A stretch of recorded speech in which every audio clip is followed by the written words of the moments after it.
Hi everyone, how you all doing?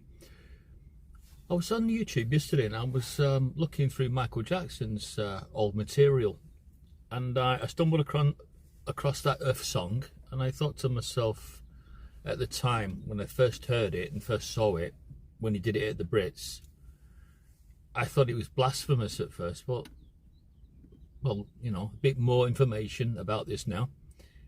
So he wrote this song, didn't he, after his European tour. I think he was in Austria at the time, and he was really worried about the state of the world, the way things were going, and as a result, because his heart was yearning for something, you know, unique at the time, you know, something to heal mankind's woes. He thought about all the wars in the world. He thought about how we're destroying the planet, and that's when he came up with the Earth song. So I did a bit more research on the Earth song, and I found out it was filmed in 4 locations, and the last location where they simulated this forest fire was actually Warwick in New York, where the Jehovah's Witnesses have their world headquarters. And I thought that was interesting.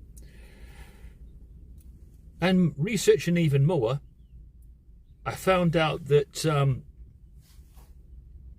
Michael Jackson had 7 relationships with himself and the Jehovah's Witnesses, and I think he went as far as to excommunicate himself or have himself disfellowship from them, so that he was, you know, there was like a clear dividing line between them and him. He took those measures, apparently, yeah.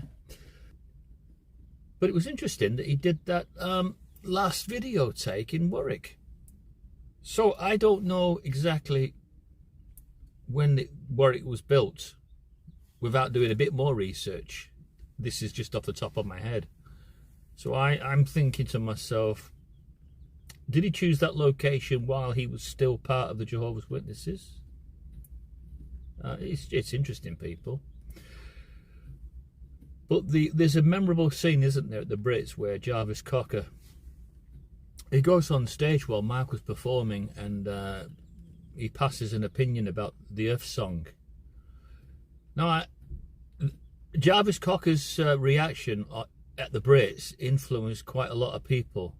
Now, I was wondering if that was all meant to happen, because he influenced a lot of people to hate that song and to hate Michael Jackson, and for people to say that Michael Jackson was being blasphemous, he was being disrespectful, he'd set himself up as some kind of messiah in this video, and that he was going to be the one to do the healing of the world.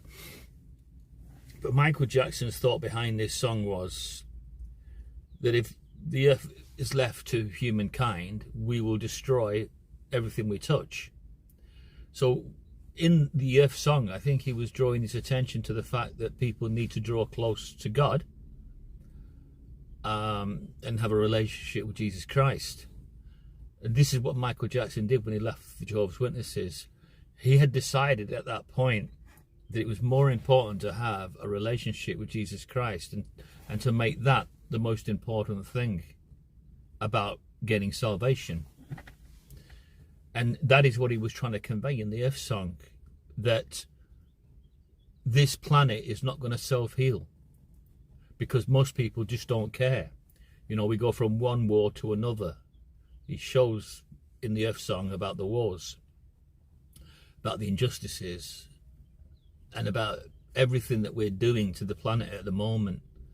And this is how he felt. He was on an emotional roller coaster with this song. And so I will change my opinion about how I was allowed to be influenced by some indie pop star, by, you know, called Jarvis Cocker, how he was able to do what he did and not be dragged off stage quicker. He was able to make a full demonstration on that stage against Jackson's Earth song, and makes me wonder whether it was meant to happen. Was it allowed to happen? Anyway, Michael's gone now, so is Prince. But it's interesting that Michael wanted to have himself severed from the Jehovah's Witnesses and took steps for that to happen. So people will say that Michael Jackson was disfellowshipped. I think he had himself excommunicated. I think it was his idea and not theirs. If anybody knows differently, they need to say. See ya.